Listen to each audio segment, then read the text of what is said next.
أعوذ بالله من الشيطان الرجيم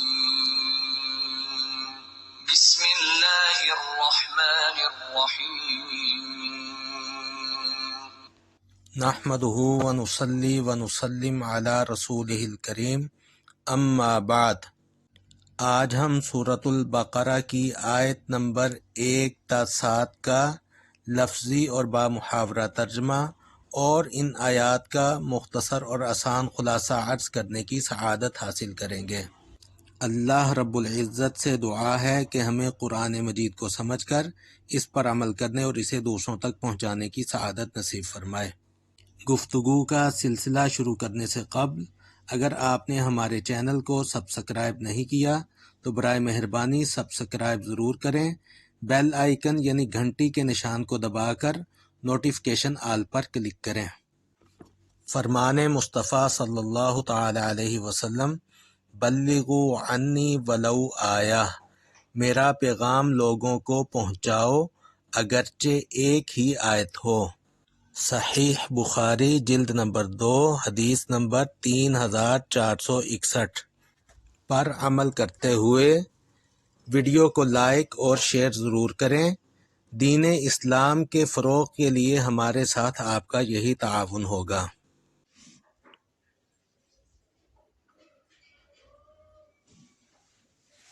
بسم الله الرحمن الرحيم ألف لام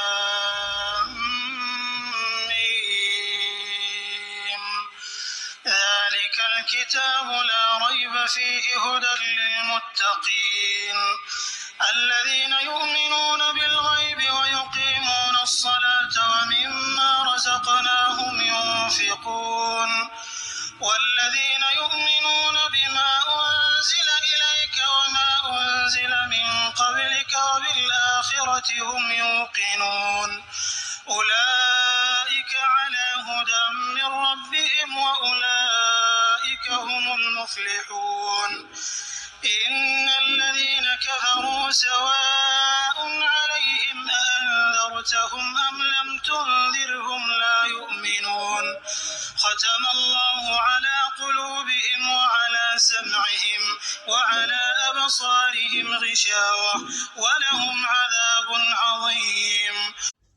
بسمی نام سے یعنی شروع، اللہ الرحمن نہایت مہربان، الرحیم رحمت والا۔ الف لام میم حروف مقطعات۔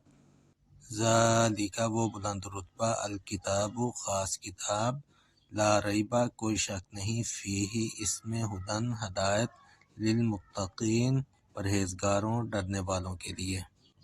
الذین وہ لوگ جو یؤمنون ایمان لاتے ہیں، بالغیب غیب پر، و اور یقیمون قائم کرتے ہیں، الصلاۃ نماز، و اور مما کچھ اس میں سے جو رزقناہم ہم نے رزق دیا انہیں، ینفقون خرچ کرتے ہیں، و اور الذین وہ لوگ جو یؤمنون ایمان لاتے ہیں، بما اس پر جو انزلہ نازل کیا گیا، الیک آپ کی طرف، و اور ما جو انزلہ نازل کیا گیا، من سے قبلک آپ سے پہلے، و اور بالآخرۃ آخرت پر، ہم وہ یوقنون یقین رکھتے ہیں۔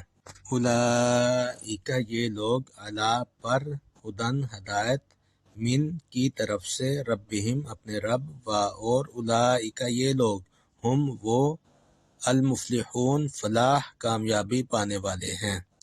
انا بے شک، الذین وہ لوگ جو جنہوں نے کفروا کفر کیا، سواء برابر ہے، علیہم ان پر، اانذرتہم کیا آپ ڈرائیں انہیں، ام یا لم تنذرہم نہ ڈرائیں انہیں، لا یؤمنون وہ ایمان نہیں لائیں گے۔ ختم مہر لگا دی، اللہ نے، علی پر، قلوبہم ان کے دلوں، و اور علی پر، سمعہم ان کے کانوں، و اور علی پر، ابصارہم ان کی آنکھوں، غشاوہ پردہ ہے، و اور لہم ان کے لیے ہے، عذاب عذاب، عظیم بہت بڑا۔ بسم الله الرحمن الرحيم ألف لام ميم ذلك الكتاب لا ريب فيه هدى للمتقين الذين يؤمنون بالغيب ويقيمون الصلاة ومما رزقناهم ينفقون والذين يؤمنون بما أنزل إليك وما أنزل من قبلك وبالآخرة هم يوقنون أولئك على هدى من ربهم وأولئك هم المفلحون إن الذين كفروا سواء عليهم أأنذرتهم أم لم تنذرهم لا يؤمنون ختم الله على قلوبهم وعلى سمعهم وعلى أبصارهم غشاوة ولهم عذاب عظيم اللہ کے نام سے شروع جو بہت مہربان رحمت والا۔ وہ بلند رتبہ کتاب یعنی قرآن کوئی شک کی جگہ نہیں، اس میں ہدایت ہے ڈر والوں کو۔ وہ جو بے دیکھے ایمان لائیں اور نماز قائم رکھیں اور ہماری دی ہوئی روزی میں سے ہماری راہ میں اٹھائیں، اور وہ کہ ایمان لائیں اس پر جو اے محبوب تمہاری طرف اترا اور جو تم سے پہلے اترا، اور آخرت پر یقین رکھیں، وہی لوگ اپنے رب کی طرف سے ہدایت پر ہیں اور وہی لوگ مراد کو پہنچنے والے۔ بے شک وہ جن کی قسمت میں کفر ہے انہیں برابر ہے، چاہے تم انہیں ڈراؤ یا نہ ڈراؤ وہ ایمان لانے کے نہیں۔ اللہ نے ان کے دلوں پر اور کانوں پر مہر کر دی اور ان کی آنکھوں پر گھٹا ٹوپ ہے اور ان کے لیے بڑا عذاب۔ سورۃ البقرہ مدنی صورت ہے، اس میں 286 آیات اور 40 رکوع ہیں۔ نبی کریم صلی اللہ تعالی علیہ وسلم نے ارشاد فرمایا، اپنے گھروں کو قبرستان نہ بناؤ، بے شک شیطان اس گھر سے بھاگتا ہے جس میں سورۃ البقرہ پڑھی جائے۔ الصحیح المسلم باب استحباب صلاۃ النافلہ۔ نبی علیہ السلام نے ارشاد فرمایا، میت کو دفن کر کے قبر کے سرہانے سورۃ البقرہ کی اول آیتیں ہم المفلحون تک اور پاؤں کی طرف آخری آیتیں پڑھو۔ المعجم الکبیر جلد 12 صفحہ نمبر 444۔ عطا ابن ابی رباح عن ابن عمر حدیث نمبر 13613۔ بقرہ گائے کو کہتے ہیں۔ بنی اسرائیل میں جرم و سزا اور سراغ رسانی کا ایک انوکھا واقعہ پیش آیا تھا جس میں مجرم کی نشاندہی معجزانہ طریقہ پر کی گئی تھی۔ اس معجزانہ واقعہ کی طرف اشارہ کے طور پر پوری سورہ کو بقرہ کے نام سے موسوم کر دیا گیا ہے۔ اس سورہ میں دوسرے مضامین کے علاوہ زیادہ تر روئے سخن بنی اسرائیل کی طرف ہے۔ سورۃ البقرہ قرآن کریم کی طویل ترین یعنی سب سے بڑی سورت ہے۔ مومنین کے اوصاف، کفار کے اعتقادات۔ الف لام میم حروف مقطعات سے سورت کی ابتدا کر کے یہ پیغام دیا گیا ہے کہ قرآنی علوم و معارف سے استفادہ کے لیے اپنی جہالت اور کم علمی کا اعتراف اور علمی پندار کی نفی پہلا زینہ ہے۔ کلام الہی پر غیر متزلزل یقین اور اسے ہر قسم کے شکوک و شبہات سے بالا تر سمجھنا دوسرا زینہ ہے۔ نیز یہ بھی بتایا گیا ہے کہ سورۃ الفاتحہ میں جس صراط مستقیم کی درخواست کی گئی تھی وہ قرآن کریم کی شکل میں آپ کو عطا کر رہے ہیں۔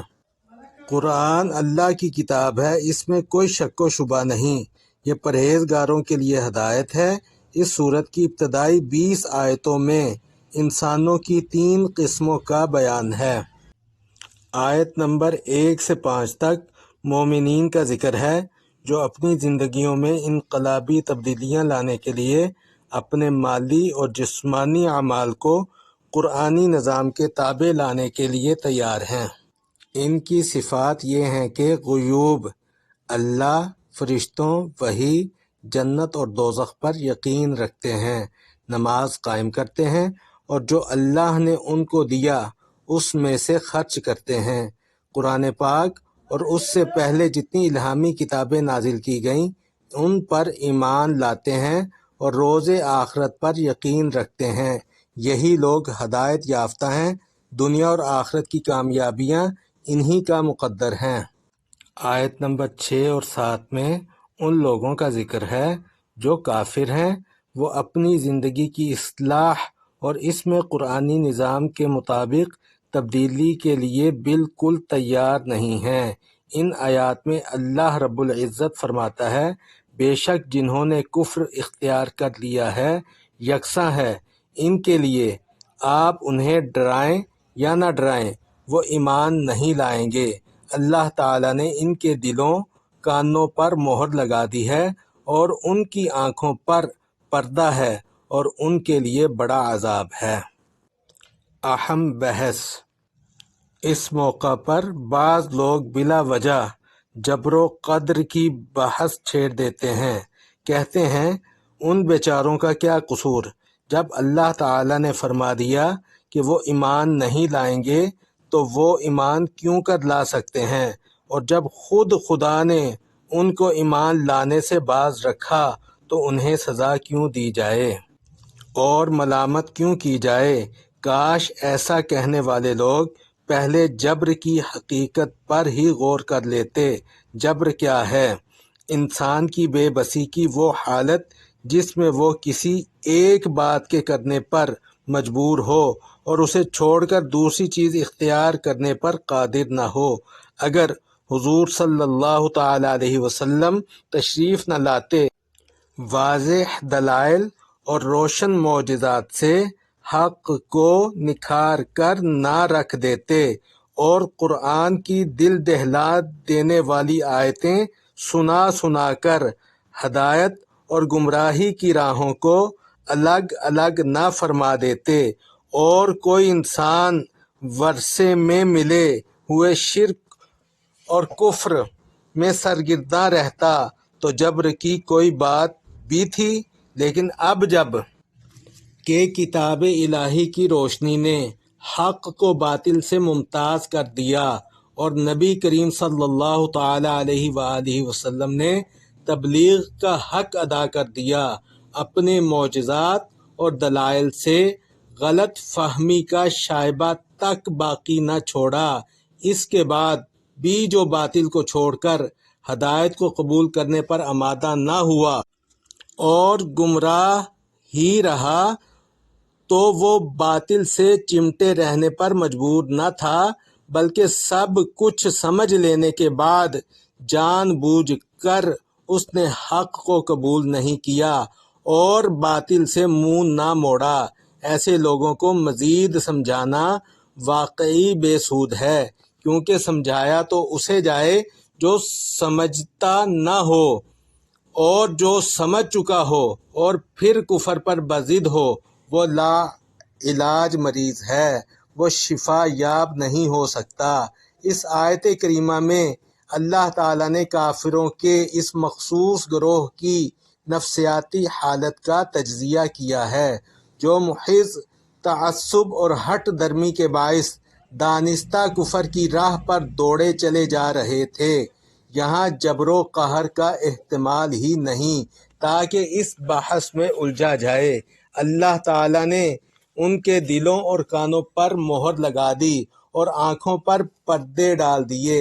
ان کفار کی بے ہم نافرمانیوں سے حق سمجھ لینے کے باوجود اس سے مسلسل انکار کرنے کی وجہ سے اور دید و گوش کی ساری قوتیں ناکارہ ہو کر رہ گئی ہیں، تو ان کی یہ محرومیاں نتیجہ ہیں ان کی مسلسل نافرمانیوں کا، اور طبعی اثر ہے ان کی ہٹ درمی اور تعصب کا۔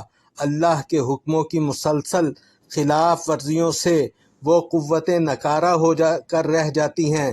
دل کے ذریعے حق کو باطل میں تمیز کرنے کی صلاحیت سلب ہو جاتی ہے۔